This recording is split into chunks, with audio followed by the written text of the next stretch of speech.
Hello, my name is Katrina Scott, and I'm the Academic Director at the Center for Research and Education on Violence Against Women and Children at Western University. On behalf of CREVAC, welcome to our special event, Lessons Learned from the Nova Scotia Mass Casualty, Reflections from the Commission and Community. I want to acknowledge our work is located on the traditional lands of the Anishinaabe, Haudenosaunee, Lenape, and Shnong nations. These lands are connected with the London Township and Sombra treaties of 1796 and the Dish with One Spoon Covenant Wampum. We make this acknowledgement to counter the doctrine of discovery and recognize Indigenous land and sovereignty. We also recognize that many Black people were violently displaced to Canada through settler colonialism and slavery. We will continue to work collaboratively with communities to challenge colonialism, anti-Black racism, and further forms of oppression that remain pervasive in Canada and that result in disproportionate impacts of gender-based violence on oppressed communities. We are happy today to be joined by Dr. Emma Cunliffe, Serwaah Frimpong, and Kristina Fifield. A link to their complete bios will be shared in the chat box. We will first begin with a presentation, followed by a panel discussion.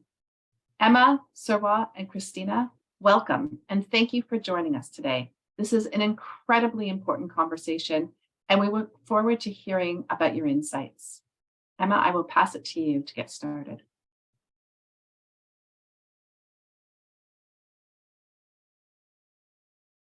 Katrina, thank you very much for the welcome and for inviting us to come and speak to this wonderful group today. I'd like to begin by acknowledging that I'm joining you today from the traditional, ancestral and unceded lands of the Musqueam, Tsleil-Waututh and Squamish people here in the place that we now call Vancouver, British Columbia. I'd also like to acknowledge particularly those of you who are in Nova Scotia and in other Canadian communities presently being affected by wildfires, including the Mikisew Cree of Fort Chippewa. We know that emergencies of this kind increase the prevalence of gender-based and intimate partner violence, in addition to causing untold harms and trauma of their own. And I'm very conscious as we speak today of what's playing out in Canadian communities that are battling wildfires and of the parallels between this time and the early days of the pandemic, when the mass casualty that formed the basis of the Mass Casualty Commission's work played out. So I'm sure you're all well aware that over the course of about 13.5 hours on the 18th and 19th of April 2020, a perpetrator killed 22 people, one of whom was expecting a child, in a series of small communities in rural Nova Scotia. The Mass Casualty Commission was convened to examine the context, circumstances, and causes of that mass casualty. And we had a lengthy mandate that was both detailed, but also inclusive in the sense that it provided a list of matters to consider, but also directed the commissioners to consider other matters as relevant. The timelines were ambitious and the scope and subject matter were difficult. And of course, at times made only more difficult by the function of the pandemic and the operation of public health rules associated with it. Today, I'm going to give you a brief introduction to the lessons learned and recommendations that are set out in the Commissioner's final report, before handing over to Serwaah and Kristina, who will be offering a panel discussion on some of the important work done in Kristina's case by participants for the Mass Casualty Commission, without whose work we really couldn't have done what we achieved. And in Serwaah's case, reflections on her work as a member of the research and policy team. So to give you a little bit of an introduction to myself, my day job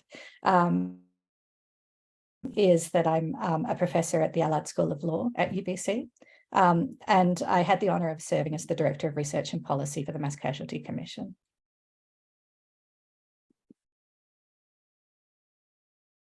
In order to work through the ambitious mandate that had been established, we organised our work into 3 phases.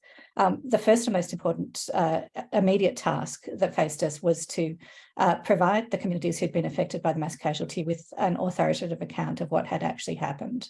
At the time that the Commission began their work, the RCMP had shared very little information about what had played out in the course of the mass casualty. And this became the first phase of our work. In the second phase of our work, we dug more deeply into the context, circumstances and causes of the mass casualty, trying to understand how and why events had played out as they had. And the third phase of our work focused on the findings that the commissioners would make and the recommendations that the final report made. And this was very much a collaborative exercise with the participants in our process, many of whom were organisations with expertise in gender-based and intimate partner violence. In order to manage the work through these 3 phases, we identified 3 pillars to our mandate. The first focused on violence and included issues of gender-based and intimate partner violence and the perpetrator's history of violence. The second focused on questions of community and particularly rural communities, including issues such as access to firearms, post-event support for communities that had been affected by the mass casualty, and the impact of the mass casualty and of the perpetrator's actions on differentially impacted groups. And you'll hear more about that from Serwaah and Kristina. The third pillar was the question of policing and policing services, including critical incident response, police communications, police paraphernalia, and I would add to this list police responses to reports of gender-based and intimate partner violence in particular. The final report has 7 volumes plus an executive summary. It comprises more than 3,000 pages. Volume 3 focuses on violence. Volume 4 focuses on community. Volume 5 focuses on policing. We also prepared a separate volume on implementation and a volume to describe the process that the Mass Casualty Commission had undertaken. In addition, there are 4 supplementary volumes of various sample documents. This, I particularly wanted to draw your attention to Annex B, which contains the reports that were commissioned by the Mass Casualty Commission, including a report by Professor Scott, and many other very useful reports on gender-based intimate partner violence, police services, and other topics that may be of interest to this audience. Volume 3, which really focused on the violence aspects of the Commission's mandate, was divided into 3 parts. The first part focused on what the Commission had learned about the perpetrator and the perpetrator's personal background, but also background of perpetrating violence and other harms in the communities of which he was part. Part B considered what the Mass Casualty Commission had learned about mass casualties, including, I think, a key piece of Part B, the very close link between gender-based and intimate partner violence and the perpetration of mass casualties. Part C focuses on preventing future mass casualties. This is not the only place where information of significance to gender-based and intimate partner violence can be found in the report. Volume 4 focuses on communities, particularly on rurality and rural communities. Parts C and D particularly consider community engaged safety, placing women's safety at the centre of community engaged safety, and consider questions of cultivating healthy masculinities as part of applying the lessons learned through the Commission's work. Volume 5 considers policing, and in particular, the question of when and how effectively police recognise gender-based and intimate partner violence, how effectively they work with community-based partners on questions of gender-based and intimate partner violence. And Part D in particular considers the everyday policing practices that contribute to the underreporting of gender-based and intimate partner violence, the failure to respond effectively including the re-victimisation of survivors of violence, and other questions of the role of police in responding to and assisting with preventing gender-based and intimate partner violence. Other volumes. Volume 6 is important, recognising that there is a strong critique of commissions of inquiry, that they tend to gather dust on a shelf and not to result in implementation. The commissioners reviewed the implementation of past commissions and recommended an implementation committee with a set of timelines for the federal and Nova Scotia government to establish a committee that will guide the implementation of the recommendations in the report. I'm very pleased to say that yesterday, the federal and Nova Scotia governments announced the appointment of the chair of that committee. Justice Linda Lee Olin, formerly of the Court of Appeal of Nova Scotia, will be chairing that committee. The next important deadline for that implementation process is that by the end of July, the governments must establish and publicly announce the other members of that committee, which will guide the implementation of the Commission's recommendations. Volume 7 is also important because it explains how the Commission implemented its trauma-informed mandate, how we adopted restorative processes to ensure that we could obtain better information on the topics within our mandate than we believed could be obtained through more adversarial processes. The Commissioners framed their conclusions in 3 steps. The report contains main findings, lessons learned, and recommendations. And so I think it's helpful if I just explain the difference between those 3 kinds of things. Main findings took 2 forms. One was findings that were specific to the perpetrator or specific to this mass casualty. So, for example, findings about the circumstances of some victims' deaths, particular aspects of the police response, particular activities that have been engaged in by the perpetrator during his life. From these main findings, the Commissioners identified the lessons learned by the Commission through its public process, reflecting knowledge and insights gained both from this mass casualty, but also from the commissioned reports and the evidence that had been gathered through public processes by the Commissioners. And finally, having identified lessons learned, the Commissioners built out recommendations so that people across government, institutions, and communities could begin to take action right away. And to be clear, the implementation committee is going to be an important part of implementing the Commission's recommendations. But there are recommendations contained within the report directed to all sectors of society, including ideas about what individual citizens can do to contribute to preventing gender-based and intimate partner violence. I will not go through my slides completely today, but I understand that they will be available to you by email and also on the Learning Network website. What I tried to do in preparing these slides was to bring together some of the key recommendations and lessons learned of most interest and importance to the gender-based violence and intimate partner violence advocacy sector, and also to give you a flavour of the range of other recommendations, lessons learned and main findings. This is an example of a main finding that was made by the Commissioners, that the perpetrator's pattern of violent and intimidating behaviour was facilitated by the power and privilege he experienced as a white man with professional status and substantial means.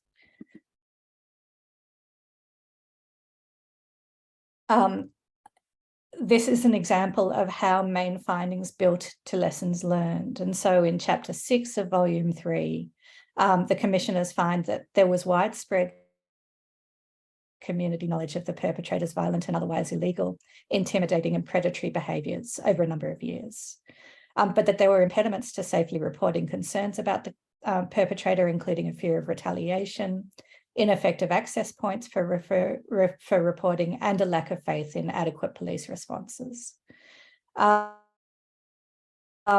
So the lesson learned by the Commissioners from these findings is that a cultural shift is required so that institutions accommodate accessible, safe and credible reporting mechanisms, promoting crime prevention and community safety. and addressing existing system biases which favour privileged perpetrators. Now, obviously, all of this in turn is building ultimately to recommendations. I'll turn in a moment to the recommendations, but I've shared these main findings as examples to illustrate the extent to which they certainly address the facts of this mass casualty, but they also build upon what the Commission has learned through the phase 2 process, in particular, our context, circumstances and causes, from experts such as some of those who are here today, including Dr. Scott and including Kristina Fifield, about the sociological patterns of gender-based violence and intimate partner violence, and about best emerging practices for preventing and responding to violence. So I think there are really 3 key aspects to the recommendations that were ultimately made by the commissioners. I think the recommendations broadly ultimately do 3 things where gender-based and intimate partner violence is concerned. The first, and this is an example of a recommendation, example of how the recommendations are laid out in the final report itself. The first insight that runs through the recommendations is that there's a close link between mass casualties and other forms of mass public violence, as it's often called, and gender-based and intimate partner violence. That was abundantly demonstrated in our record. And it prompted the commissioners in their recommendations and in their findings to identify that responses to mass casualties and to other forms of mass public violence can't be separated from efforts to respond to gender-based and intimate partner violence, and from strategies to prevent and intervene with respect to those other forms of violence. And in particular, in that volume of the commissioned reports prepared by experts for the Commission, there's a really important report by 2 Australian scholars, Jude McCulloch and Jane Marie Marr, really troubling the idea that gender-based and intimate partner violence are forms of violence that are private, that have distinct sets of victims that should not be regarded as public harms. And I know I'm speaking to a friendly audience here with respect to that, but that's certainly something that the Commission has emphasised, I think, throughout the final report, and really pushed government policy and police towards a paradigm shift in thinking about these forms of violence, not as separate, but as manifestations of patterns of misogyny, toxic masculinity that are prevalent and are enabled within existing society. So that's one aspect of the 3 key strands of the recommendations. Very much closely related to that key strand is the second, which places the expertise of survivors of violence and of those who work directly with gender-based violence, intimate partner violence, at the centre of community safety responses to gender-based and intimate partner violence, and at the centre of prevention efforts with respect to them. So the commissioners really sought to de-centre police and police responses, and to acknowledge that the true expertise in these domains lies with those who have experienced violence, those who work with perpetrators, and those who work with survivors of violence, and emphasised at every turn that things like risk assessments, questions about funding and supporting women's safety, ensuring women's capacity to leave relationships, and to be supported within relationships if they choose to stay, should be our first level of responses to gender-based and intimate partner violence. The third aspect of the recommendations as they relate to gender-based and intimate partner violence is this shift from a carceral approach to gender-based and intimate partner violence to one which places public health questions and prevention at the centre. So the Commission has really emphasised a moving of resources and of intervention efforts as far upstream in the violence continuum as we possibly can. And Dr. Scott's report in particular was an important aspect of the work in that regard. So the balance of these slides really pulls out some of the key recommendations through which the commissioners sought to address those themes. And as you can see from recommendations V6 and V7, which I've had up on the screen here, they take a range of forms from recommendations that are very much directed towards state institutions such as the Crown in V6, or the work that's done by other government institutions, including police, to counter victim blaming and hyper-responsibilization, to recommendations that are directed towards community sector, to recommendations about funding, in order to try to achieve this shift to a prevention-based approach. The Commission heard evidence about risk assessments, for example, and the work that's being done by a number of women serving organisations in communities. The Barbara Schleifer Clinic's work comes immediately to mind as an example, to prepare women-centric or survivor-centric risk assessments that reflect the expertise and the insight of survivors and of those who work directly with them. And the Commission has emphasised the importance of this kind of work over the more checklist-oriented, inexpert risk assessment processes that are occasionally used by police to evaluate the risk to women. Here is a further list of recommendations that directly seek to kind of achieve these shifts that I identified. One thing I'll just explain to you, just to help you decipher, the fact that these recommendations each have a V in front of them reflects that these recommendations come out of the violence volume. Recommendations out of the community volume start with a C, out of the policing volume start with a P, and out of the implementation volume start with an I. So this is just an easy way to let you know where you can find certain kinds of recommendations within that ridiculous 3,000 pages of the final report. And so here is an example of a recommendation. I'm sorry, I'm just going to go back. There we are. From the community volume that thinks about this shifting of government money and of financial support to first of all emphasize rural and remote contexts and the different needs of rural and remote communities. We heard a lot of evidence about that. And secondly, to focus on prevention rather than on punitive carceral post-incident responses. I'm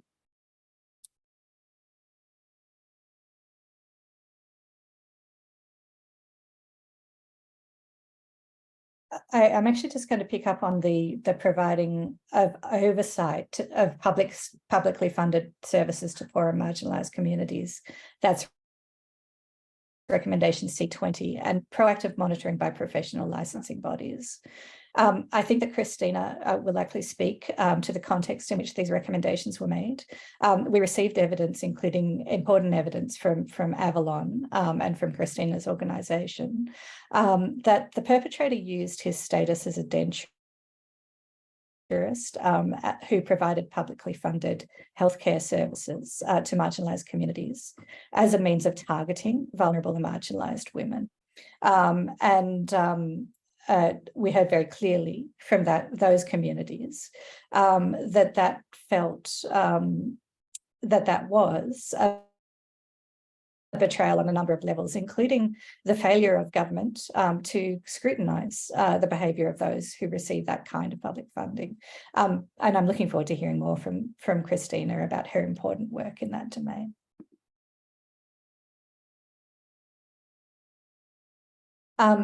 There is a chapter in the communities volume on the question of toxic masculinity and its counterpoint, the question of how do we promote and support healthy masculinities as a key prevention strategy.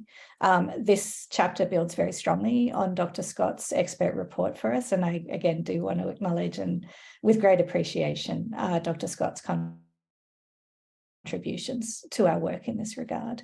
You'll see that this slide also mentions recommendations made by the commissioners with respect to the regulation of firearms and, in fact, the implementation, consistent enforcement of firearms regulations, which was another area that we heard a great deal of evidence about the relationship between firearms, gender-based and intimate partner violence.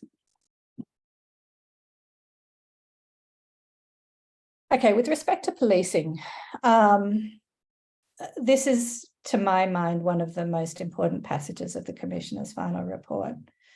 And in particular, I think it was courageous of the Commissioners to include the last sentence. If police continue to disbelieve women, to operate in ignorance about how violence and trauma present, and to work in a silo rather than as part of a coordinated community safety system, the problems we've documented in this report will persist.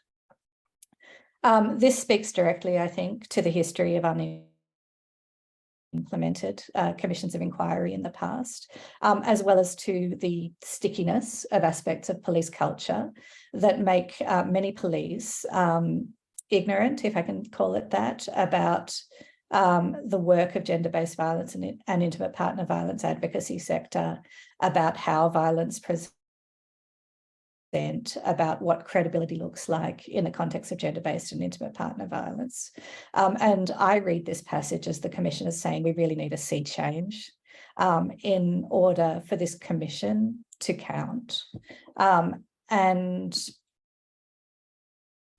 that was then picked up in certain recommendations about countering systemic bias within the ways in which police operate, and in ensuring that police work in partnership with gender-based violence advocacy and support sector members moving forward. And I think a key aspect of this recommendation, P75, which is the last recommendation in the policing volume, that protecting the safety of those who experience violence should be the primary purpose of every police response to a complaint of violence. That's a direct counter to evidence that we heard that police tend to focus on what can they charge, who do they believe, and it was an attempt to really reframe those questions in the terms that we saw being used by the gender-based violence and intimate partner violence advocacy sector. A number of other police related recommendations focus on similar issues. I'll note that police note-taking, those of you who are engaged in the criminal legal system will know that police note-taking is a perennial issue. Information sharing is another perennial issue, both of which the Commissioners made comment on. The last recommendation that I wanted to draw your attention to today is this implementation of mutual accountability body. And as I say, I'm certainly very pleased to see yesterday's recommendation that the first steps towards that body are being taken, that the need for it to have appropriate funding and support appear to be taken seriously as well. And I look forward to seeing what that body achieves. But really, I think that the more interesting discussion will come from Kristina and Serwaah today. And so at that point, I'd like to thank you for the work that many of you contributed to the Mass Casualty Commission's work. We were building on the contributions of the gender-based violence, intimate partner violence advocacy sector, on the work of researchers and community workers who understand very, very well and very intimately the dynamics of these forms of violence and the relationships between these forms of violence and more public forms of violence, as they're sometimes called. And we couldn't have done it without those contributions. And so at this point, I'd just like to thank Katrina for inviting me to come and present these recommendations and hand over to Kristina and to Serwaah.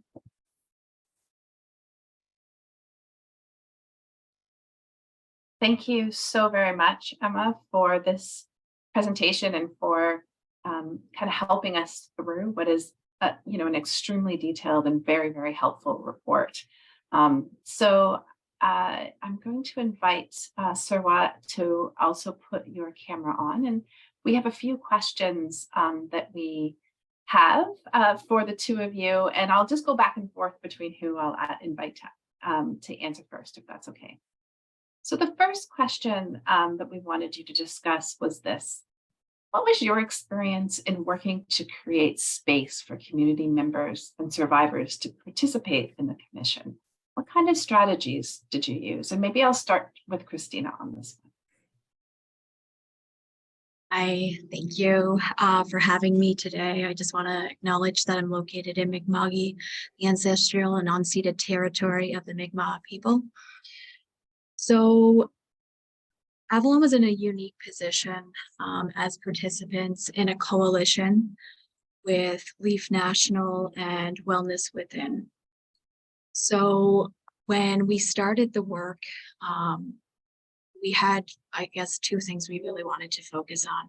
Lisa Banfield, and then also making sure that the gender-based violence aspect was really covered in the work the commission was going to be doing.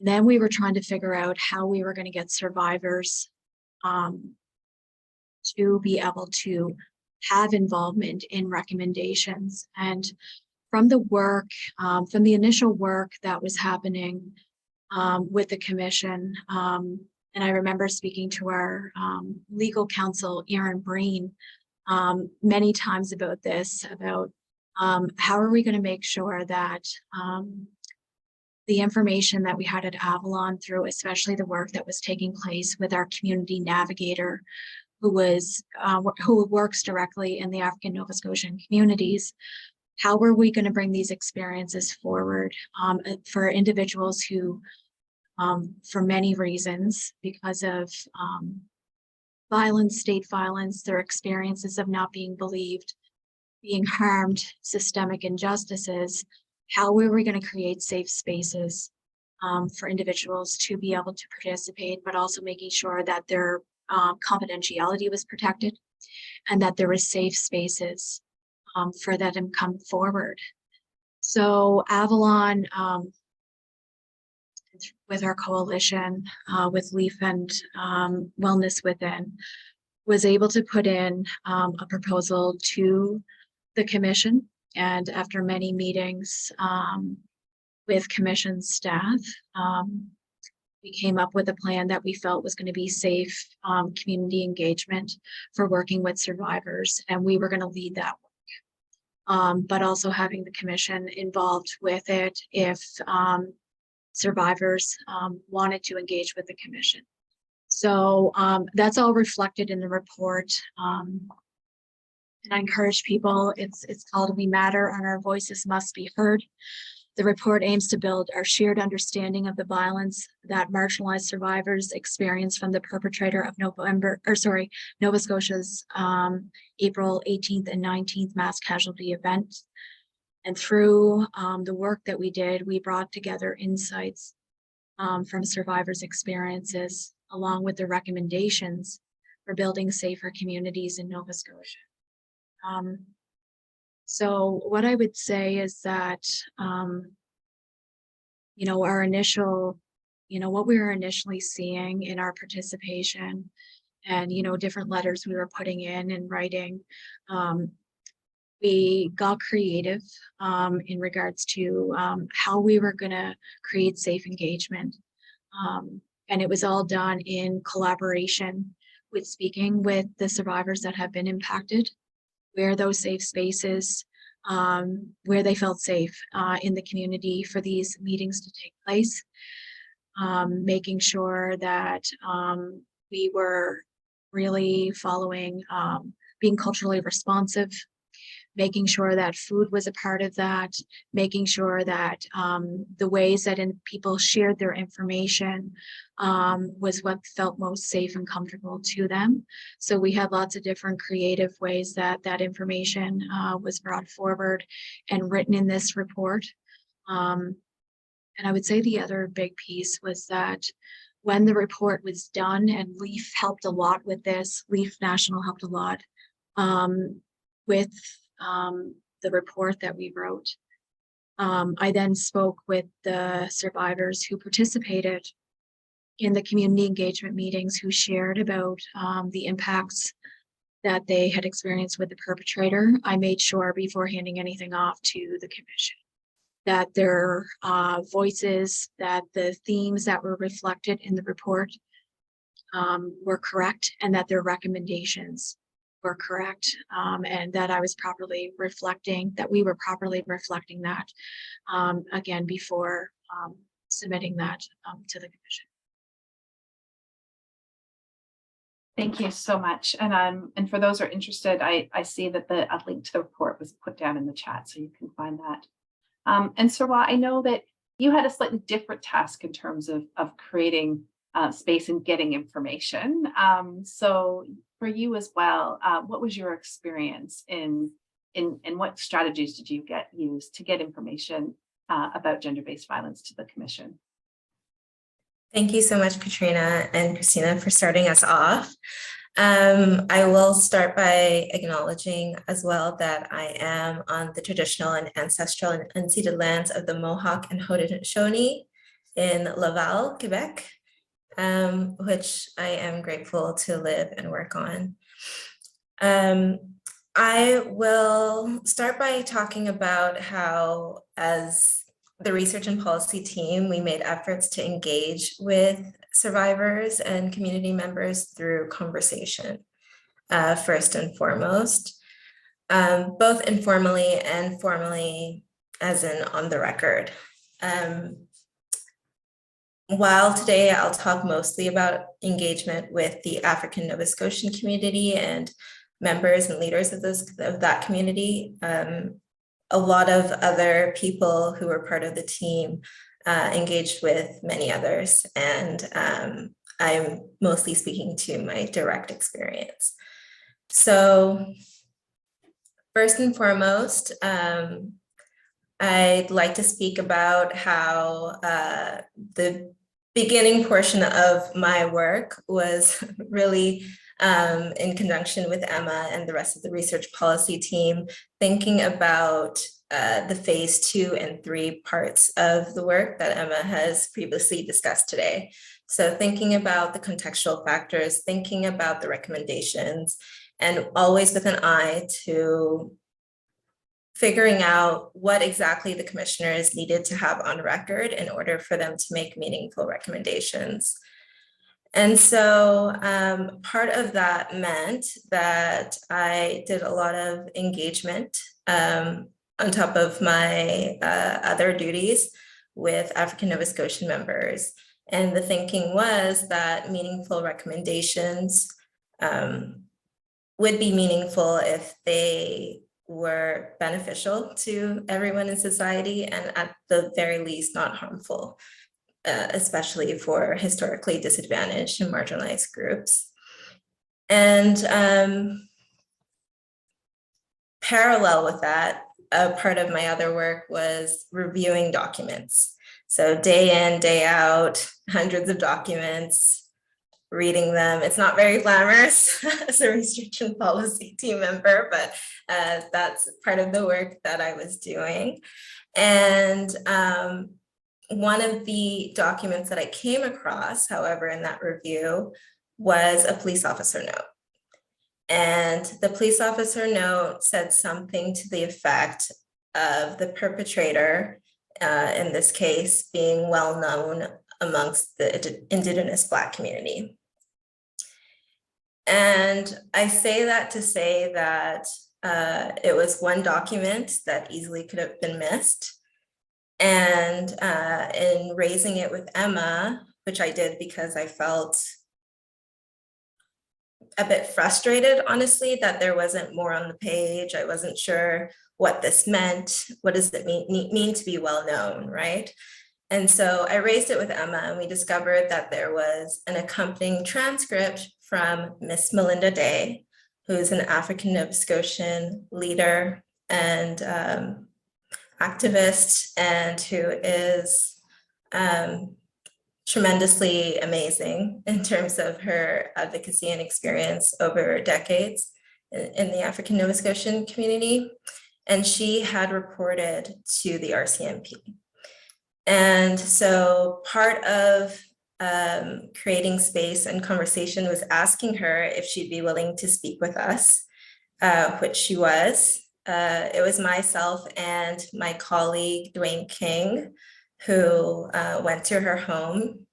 She welcomed us in and spoke to us more about what she knew, which was that her mother had been a patient of the perpetrator, and also that he had propositioned women in the African Nova Scotian community. So I'll speak a little bit more later about what that meant and what it means in terms of barriers, or what went right and wrong in terms of those engagements. But that is kind of the first answer in terms of what we were doing as the research and policy side to make space for these kind of conversations. You know what, that's so striking, Serwaah, that because I agree with you, you know, like one little note and how easily that could have been missed. And I know, Kristina, you've already also talked about concerns about trust in the process and trust for systems. And so I'm going to leave it with you, Serwaah, and we're going to continue with a question around and more around those barriers and limitations. So what barriers and limitations did you face when you were trying to gather and share these diverse perspectives? Sure, I'd say that there were many. You know, for me, one of the things that I was thinking about in doing this work was, how do you build relationships? How do you build trust? And personally, while I am Black, I am not African Nova Scotian. I did not have pre-existing relationships. And so I would meet with people, and it was a little bit awkward because, especially at the time, I had to be truthful in that I didn't have African Nova Scotian colleagues. And I was part of a commission that, as much as people on the commission were very dedicated and I think really wanted to see the commission fulfill its mandate, the commission is a temporary thing. We've all gone home now, right? And when you're building trust, it's a bit difficult to navigate that. Now, I mentioned that we had received that note about Melinda Day's reporting to the RCMP, but because that information was not yet shared publicly, I don't believe it was even shared with the participants at the time, I could not have candid conversations with the people I was engaged with about what we were seeing, right? And so that also impacts trust, because although I was able to talk about recommendations and how the recommendations should be helpful for everybody who they may impact, that is true, but it was not the whole truth. And I struggled with that, honestly. And then another part of the barriers and limitations was hearing and respecting the needs and boundaries of the people I was engaging with. For example, I had a number of conversations which highlighted the fact that African Nova Scotian community members had been overstudied, over-researched. Many people like me who are policy advisors had come in, not been accountable, not had any kind of reciprocity. And that weighing against the tension of a commission, which is, you know, here to gather facts. And what the commission was built to do versus the reality that people needed more, right? Needed more support. And so there was that. There was another barrier in that, of course, while we have a final report now with very strong recommendations, we didn't have that right at the beginning of the process. And the recommendations, although we have seen implementation, as Emma has talked about, that was not guaranteed. And a lot of those conversations, I also had to be honest that the recommendations are not binding. And I'll also say that there were considerable legal barriers and considerations as someone with legal training. I was often thinking about, for example, if we have this report from Melinda Day, and she's giving secondhand evidence, how will that be treated by the commissioners at the end of the day? What does that mean for our legal proceedings? And I was thinking further about what evidence, and Emma and I had many discussions about this, what evidence we needed to be on record for the commissioners to be able to understand why more information, firsthand accounts might not be forthcoming. And it was really difficult because, we didn't have, like I said, it was one transcript, which, we then followed up with our own interview, but there wasn't much on record. And so I did put together a memo trying to justify that we should have a commissioned expert report. And the commissioners eventually decided that we didn't have enough factually to justify that. And ultimately, it was really, I would say in a lot of ways, as somebody who's practiced in this field before the commission and somebody who's had experience working with survivors, it was a quite frustrating position to be in and face these barriers and limitations, because I think it's unfortunate that we were not really set up to do that work. And it was the work of Avalon and other participants that came in and did it where we were not moving forward with it in a way that I think we all would have liked. And I think it's important to note that they did so after asking and asking and asking over and over again, whether what we were doing, what we're trying to do, etc. But yeah, I think those are some of the main barriers and limitations that I would name. Yeah, and Serwaah, I think you just did a fantastic pass over to talk a little bit more about some of, from Avalon's experience and your experience, Kristina, other kind of barriers and limitations you face. Yeah, so this, I'm going to just be very honest. There was at one point in the, after sending many letters and, so much support from our legal counsel, Erin Breen, and supporting and trying to move some of these pieces forward. There was one point, and I remember having a conversation with Erin saying, I don't know if I can continue doing this. Like, I can't be part and complicit in this. And Erin was doing so much work behind the scenes with everything in relativity, all these documents, commission reports, everything, in evidence. And it was actually Melinda Day's.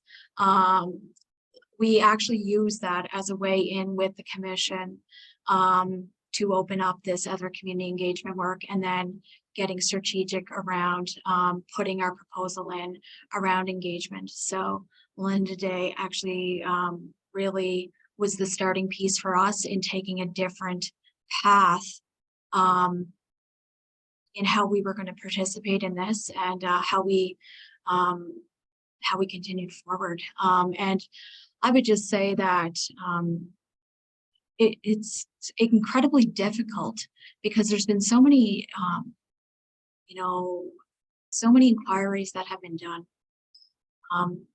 And so much, we have so many pieces of recommendations from previous inquiries and inquests that have never been implemented, right? So, and it was difficult at times, continuing as a participant and showing up. And I just want to say, commission staff, everyone was amazing in, moving this Avalon work forward, our proposal, and how individuals showed up to those spaces with survivors, even for individuals that did go on record. But again, when you're working frontline with survivors and continuing to see the injustices, and then you're, talking about with them about wanting their voices and wanting to be alongside of them and making sure their voices are a part of this very important work and the mandate of the commission, and making sure that recommendations were reflective of our most marginalized and vulnerable community members. We were, you know, in a lot of the conversations we were having with survivors that were impacted by the perpetrator, asking, like, what's going to be the point of this? Like, how are you going to guarantee that things are going to be different? We have, you know, have shared, you know, so many times people come into our communities, you know, they do research and there's so much harm because nothing's followed through on. And trying to balance that, right? Because when you're, you know, in a position as a frontline worker, doing this work in the gender-based violence sector, wanting to protect, but also wanting to make sure that all of the money that was spent in this public inquiry and these recommendations were going to be really meaningful for what was needed and what is needed in addressing gender-based violence, and especially for marginalized and vulnerable individuals. So we came into a lot of, you know, challenges with that. Also a lot of challenges with the role of the commission, right? You know, wondering if they were gonna, you know, do things in harmful ways. So trying to have conversation, trying to be transparent, trying to make sure we had protections and safety nets in place through all levels of the engagement. And even, you know, when we were presenting at the roundtables and when this report was presented as well, and being very intentional with that. Kristina, I'm wondering if I can ask you, as somebody who, you know, followed from the very beginning reports around this, and I would maybe name this as resistance around the role or need to even consider gender-based violence as part of the commission. Did you experience that resistance in terms of asking, and any thoughts about, you know, what your experience of that was, how that was a barrier? Was it a barrier to people speaking? Was it a barrier to your work? I think that, you know, I remember the first meeting I attended with my colleague with all the participants. And I remember afterwards, you know, all the stuff that was happening, you know, some participants and, you know, a lot of community members are like, oh, here's the gender-based violence organizations. Why are they here? Right. So initially there was a lot of that. There was a lot of stuff going around in the community, wondering why the gender-based violence organizations had participation in the inquiry. And I think it just speaks to the cultural shift that is how much, like, we're still very far away from being where we need to be in addressing violence. And the normalization of violence and what took place with, you know, this mass casualty event and the perpetrator's history with violence. You know, there was so many people that knew about the violence, right? Professionals, community members, family, right? And still people questioning why gender-based violence organizations have active participation in an inquiry. And yeah, that was a challenge at the beginning, but I feel like, you know, the organizations, the gender-based violence organizations that, you know, had participation in the inquiry, we were sticking together with that. We're like, this is, you know, we're going to get there. It was difficult, definitely, at the beginning of the inquiry where people were, you know, really questioning why we were there. But I think from where we're at now with, you know, this final report, the recommendations, the importance of when there's public inquiries, making sure the right people are participants, right, and are, you know, able to bring their experiences and their knowledge forward. And I think it was vital to this process in so many ways. Thank you so much. And Serwaah, I'll just ask that question to you as well. Did you do you have any thoughts or considerations around any resistance that you may have experienced or had to go through around the bringing gender-based violence into this work? Sure. You know, in terms of my role in policy and research, one of the things that we had to do as a team was plan out roundtables for public proceedings and figure out what would be discussed, what needed to be discussed. And I had a lot of, I think I'll say trouble, it troubled me a bit that in this particular part of the mandate, we had to start at square one and justify why we were talking about this. And so we did. You know, there were some of our proceeding time was dedicated to the 101 terminology of what is coercive control, what is gender-based violence, what is intimate partner violence. And then we also went on to speak about the connections between mass casualties and gender-based violence, which I believe was really well done and a great outcome of the commission. However, I did note that it was also based in part of that sort of resistance that you're talking about, Katrina. And I did find that, I believe it was discussed a number of times during the panel discussions from various experts, that with these issues, we've seen recommendations again and again and again. Our colleague on the commission, Kate Kehoe, wrote an environmental scan that demonstrates that pattern. And so it is also frustrating in the sense that yet again, we are starting from square zero or square one and discussing the issues that are very apparent in society. So I think it's a both and type of a situation where obviously there were important and great outcomes. However, that was a reality as well. Yeah, thank you so much. Okay, Kristina, over to you. Any other, is there anything, you talked a little bit around some of the work that you did and I think it all sticking together.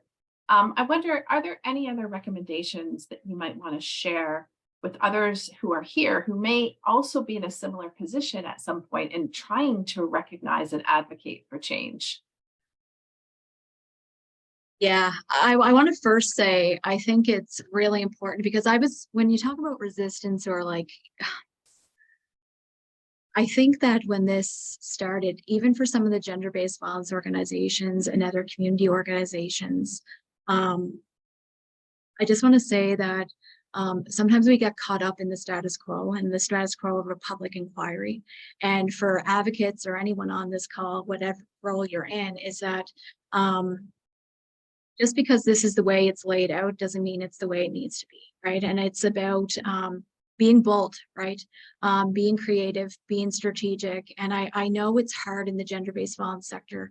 And I know for people that have been doing this a long time, having the same conversations, trying to move the same things forward. And, you know, we could have just, you know, said, no, we're going to give up on this, right? But we found a way to move some really important work forward. So I would say that's really important for anyone here who's, you know, maybe, you know, in a process or, you know, feeling hopeless, you know, finding other ways of moving work forward. And I also want to highlight here, and I know that, you know, about Lisa Banfield, we really tried to get ahead of, which I think is important for people to know, what we were doing, what our coalition did. We knew when Lisa was going to be in front of the commission and with the victim blaming that was taking place in the community in Nova Scotia, both through the media, both through community members, and the blame that was being directed at her. Also, you know, what was taking place with the charges with that were put in place after the mass casualty, after what the perpetrator had done, is that we decided to, instead of, again, we're always in this reactionary place, we try to get ahead of it. So we really did a media kit. We sent it out to all the major, you know, media outlets, trying to encourage them, trying to educate them about victim blaming, the importance of the language they're using, how they're sharing details, how they're reporting on trauma. So again, it's about not always being in the reactionary place, trying to, you know, take preventative, trying to take some preventative action to this. And I do think that our coalition was able to do some of that. And I know from speaking to many reporters and individuals reaching out about the media kit that went out about Lisa Banfield, that I do think it shifted things a bit, because I remember driving into work one morning and hearing, you know, someone on the news saying she was the catalyst for the mass casualty, for what the perpetrator did, right? And again, yeah, we need to find ways to advocate. And I think our systems are set up for, especially for gender-based violence organizations, not to have proper resources or funding to do this, you know, social justice, really looking at the systemic injustices and the work that needs to take place. And I think that's very strategic in regards to, you look at funding people in positions of power and privilege, and does people in positions of power, right, really want the changes that are required here, right? So that's why it's important in our roles in gender-based violence organizations to be finding creative ways of moving forward and working together. Such important reflections. And, you know, I know that so much advocacy is done just as by really passionate people off the side of their desks after a really busy day. So, well, I'm wondering if I can come back to a question for you, because you've already identified a really important moment, which was the information provided by Melinda Day. And I know that one of the questions as well is about, to go into a little bit more detail, was that before, was it after, why and how was that so important? So can you maybe tell us a little bit more about the reason and the role of her interview? Sure. Oh, no, nothing. Never mind. So Melinda Day, yes. The reason her interview was so important initially to the RCMP is because she says that the perpetrator had propositioned women in the African Nova Scotian community. There is no follow-up from the RCMP. There's no additional interview, nothing like that. But we went to speak to her about how she came across that information. And to understand this, I think you need to also understand a little bit about who she is. She is the eldest daughter of Delmore Buddy Day, who was a community activist, who was a professional boxer. And she herself was a school teacher, school principal, chair of the Halifax Regional Board. She has a number of accolades that I won't try to get all of them right. But the point is that she comes from a legacy, and she herself has had a history of engagement with the African Nova Scotian community. And she has built trust to the point where she told us that she had been working I think it was a volunteer position with the Health Association for African Canadians. And she was a facilitator in beauty salons for conversations where women would be, getting their hair done and discussing impacts of COVID. So not at all related to the mass casualty or anything of the sort, But it was during those conversations where they disclosed to her and gave her more information about their interactions with the perpetrator. And so I think she is an incredible example of advocacy, of amazing advocacy, in the sense that, you know, at this point in her career, she had taught and educated many parents and children in the community. So she had that level of familiarity with them. And as she was speaking to us during her interview, it became very apparent to me and my colleague who interviewed her that not only was she trusted, she was expected to advocate for people who cannot, for many valid reasons, right?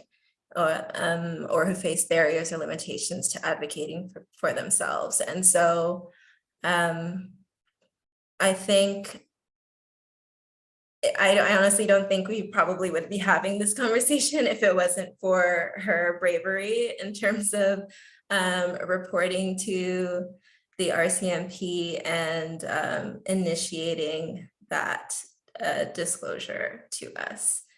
And did I answer the question? Is there anything else about her that I can speak to? I think it's fantastic, and I love, I reflect on sometimes the important actions of each individual person and the bravery that people show, and how it may not have an impact right then, but may have an impact down the road. And so I really appreciate you sharing that perspective and that story. Okay, I'm going to turn to a tough question for you, Kristina, which is the one around recommendations. And of course, there are many, many recommendations in this report. And I'm wondering what your thoughts are on how service providers can use the recommendations from the Mass Casualty Commission in their work to support survivors of gender-based violence. It's a big question. Yeah, I think it's a really important question. And you know what, I can honestly say I'm already seeing that, seeing how we're working together. I can tell you, since this final report has, been done, and, there's more conversations happening. People from all across the country are reaching out, right? I've been talking to a lot of individuals, Ending Violence Canada, the work that they're doing, and how we're all right now looking at these recommendations and tying them to other pieces of work that are taking place. So like, for instance, and I know we have people from different provinces and territories on this call, but with the National Action Plan. So tying that, and if the individuals and provinces have signed on to that, right? Like, how are we holding our provincial and federal government accountable? Looking at what's taking place in your own province, right? Looking at bringing pieces of the recommendations out in what's taking place in your province, what's taking place with your leaders, right? Your politicians. We need everyone involved in this, right? And the biggest thing I think, like, when you're looking at the addressing violence right now and the normalization of violence that is continuing to exist in our communities and across our country, is that we need to be looking at all aspects of society and our communities around how violence is showing up. And Trina, like when you were speaking, the roundtable, around at the commission work, at the commission, talking about webs of accountability, and workplaces, right? Education, our school system, right? So we need to be figuring out all these different pieces of legislation, all these different processes, right? Like, just gonna highlight in our province, in Nova Scotia, and try to, apply this to where you're located right now. know, for instance, our occupational health and safety legislation, right, in most provinces only looks at physical violence. They don't look at all forms of violence, right? Why? When we're looking at, you know, other work that's taking place, other work Avalon is involved in right now and trying to move stuff forward in our province around non-disclosure agreements. And I know this is, you know, we talked about that at the commission as well, stuff happening with Hockey Canada. Why is it that only certain provinces right now are signing on to not use non-disclosure agreements in harmful ways, you know, in sexualized violence cases, harassment, bullying cases? Why does our Human Rights Commission, right, anyone going through, have individuals sign NDAs when they're, you know, when there's forms of violence that are taking place, harassment, bullying, racism, right? So I want people to just be open to looking at how violence, right, is showing up across all of our systems, showing up in our communities, showing up in our workplaces, our schools, showing up in our homes, right? And looking at the different things that need to be addressed. And I do think with these recommendations and other work that is taking place, it needs to be all connected.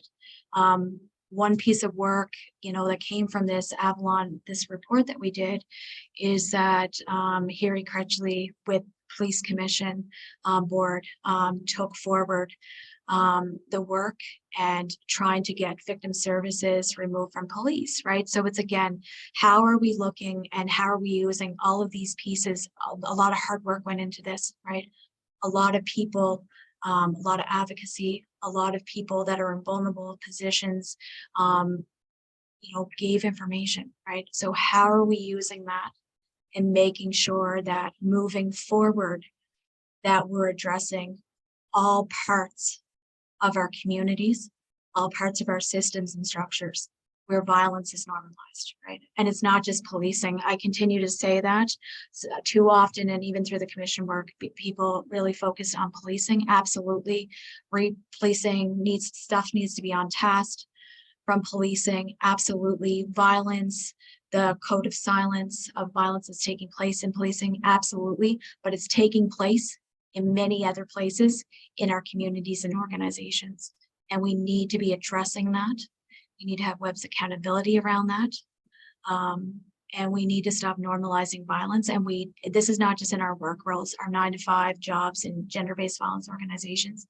We have a collective responsibility and individual responsibility to ensure that we're not normalizing violence that's taking place.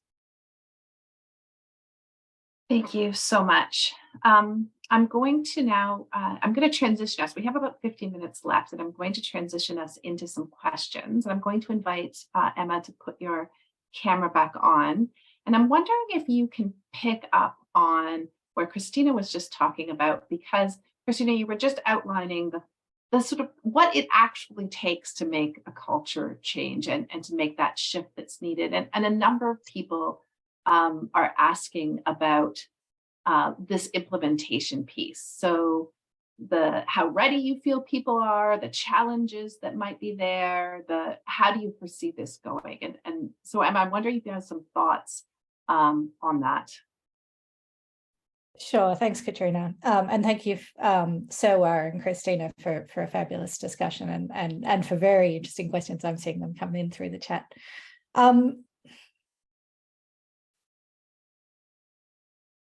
I think that the dynamic that Serwaah alluded to, the fact that the Commission had to begin, as others have, by explaining this is what coercive control is, this is what intimate partner violence is, this is why we're talking about these things, this is why we see Lisa Banfield as a victim and not as a co-perpetrator or a person who has to account for her partner's actions. Shows the stickiness of the cultural understandings of gender-based and intimate partner violence, and of ideas about responsibility and accountability that we're seeking to shift. it's also true that there are many on this call, not just those on the panel, but many participants in this webinar who were part of the work that Kristina described of coming together to ensure that the evidence base was there and that the good ideas, which are already out there circulating in the community, were put before the Commission in the hope.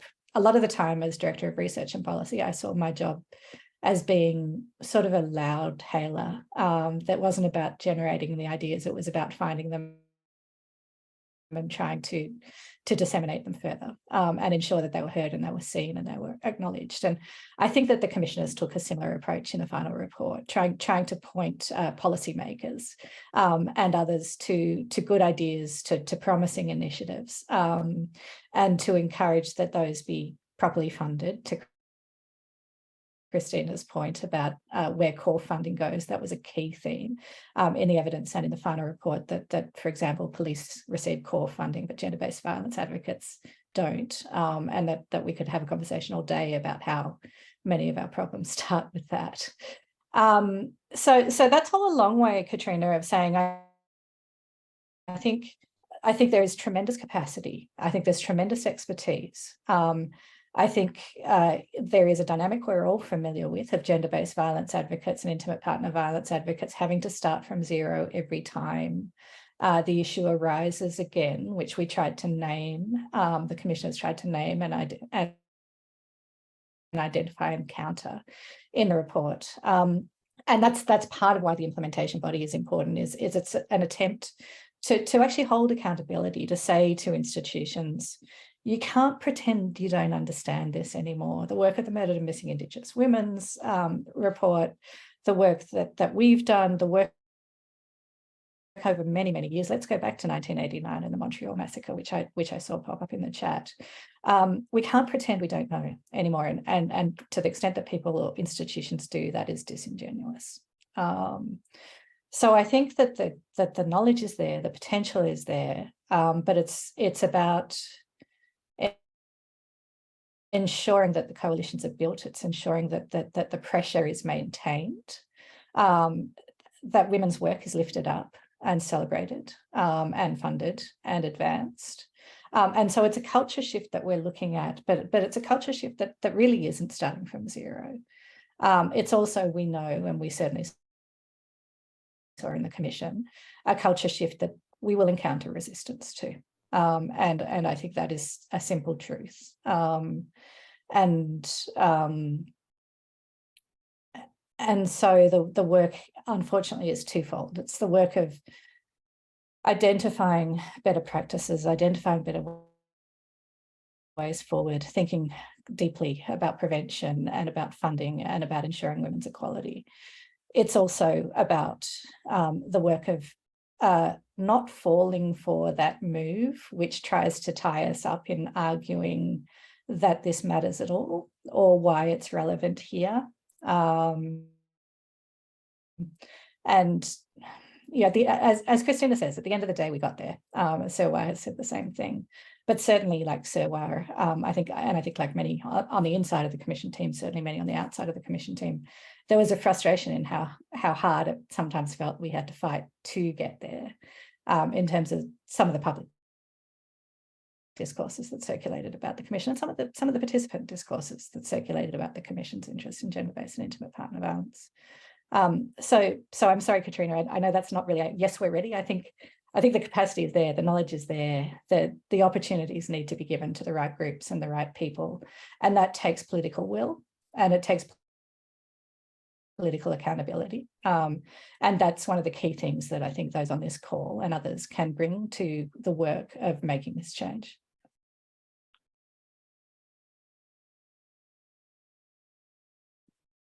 Thanks, Emma. I'd like to invite you, Serwaah, to answer the next question, please. The question is, the report highlights the perpetrator's privilege, toxic masculinity, and positionality economically. Can you speak to race as an element of the overall power structure for the perpetrator? That's a big question. Trying to figure out how best to answer that. I suppose I can talk a little bit about how we attempted to unearth that in our work. And Emma, feel free to jump in because it is part of the conversation that we had, especially early on, from the facts of the case of knowing that the perpetrator had been perpetrating violence for years and years, and it was well known in the community, and how we thought about which evidence and whose evidence we might be able to receive and who we might not be able to receive evidence from. But one of the things that we did in terms of, again, our phase 2 and phase 3 planning was that we talked about toxic, well, I don't think we used that exact phrase, but masculinity. And we've talked about its role in the perpetration of mass casualties. There were commissioned expert reports on the topic and the use of guns in conjunction with masculinity as well. And we spoke about in our kind of phase 3 discussions how that culture kind of coincides or mixes with perpetration of violence. And it was actually a kind of difficult conversation to bring to the fore, of course, because it's not always the case that I think one of the things that we struggled with was how to have that conversation and talk about, for instance, the perpetrator's own history of experiencing violence, as well as some of the other things that, some of the other isms that are mentioned in this topic of questioning. But Emma, do you have anything to add to that? Yes, go ahead. I think your answer is fabulous, Serwaah, and it's very comprehensive. And the only thing I'll say more directly, I think, than you've just said, the perpetrator's whiteness, coupled with his socioeconomic privilege, allowed him to behave as he did in the community for many years, with many people knowing, without being called to account for those behaviours. And that was true in his professional community and in professional discipline processes he was part of. It was true when violence or misconduct were reported to police about him. And so I'm quite happy to say categorically that his race was important to the ultimate capacity to commit the mass casualty, the ultimate offences that the Commission was invited to study, partly because a person who was otherwise racialised or a person who had less economic privilege would certainly have, for example, had a criminal record, and so not been able to get a nexus, and so not been able to smuggle the firearms across the border with the ease with which the perpetrator was able to do those things. Just a simple example. So I think that race is absolutely a crucial part of this story in that sense, in the privilege sense. Yeah, thank you to both of you. I'm going to leave it for Kristina for our last word. Kristina is somebody who continues to do this work. The question is, how have politicians and the RCMP leadership impacted the work that your group is doing now to prevent further violence? So this is kind of a question about what's going on now and how do you see that working? I think there's a lot of work to be done. But again, this is about dismantling, major power, again, privilege, and it's going to take time, right? There's a lot of work to be done, but I can say this from doing advocacy and working with some leaders here in our province, especially with the NDP party. there is things moving, right? And I can even say there's a lot of lawyers over the last, year and a bit, in some other work I've been doing, really, really looking and reflecting on, their role, how, they've been showing up, the things they've been using, in their work that has been harmful. But again, this is major cultural shifts. And usually people that are abusing their power, using violence, they don't want the cultural shift to move, right? They want to continue to have the power. So that's why it's important that there is accountability. And the more people speaking up, the more people coming together in addressing violence that is taking place, it is going to create a situation where, there will be more action, right? But there is a lot of work to be done. And I just need to say this because I haven't said this, is that the competitive nature of our nonprofit organizations right now competing against one another is directly impacting us in moving forward and standing together in addressing the systemic injustices and really going at, the systems that need to be really, that really need to change here, right? So I think that's important to say. But the way I look at it and what I continue to do after, I'm heading into 15 years of doing this work, we need to continue moving forward and continuing to chip away at this, standing together collectively, building allies, and stop working against one another and stop getting involved in the political agendas of our funding that is putting us directly working against one another from going after what really needs to be done here in ending violence and creating more safety, creating safer communities. Kristina, such a fantastic sentiment for us to end off on today. And I really appreciate all of you. I want to thank you all for joining us today. I want to thank Emma. I want to thank Serwaah. I want to thank Kristina. I also want to thank and encourage everybody to take the lessons away from this, to work as much as we can with one voice together to do the kind of hard work of recreating systems that center safety and well-being and that can address gender-based violence. So thank you so much for sharing your presentation and for your important insights.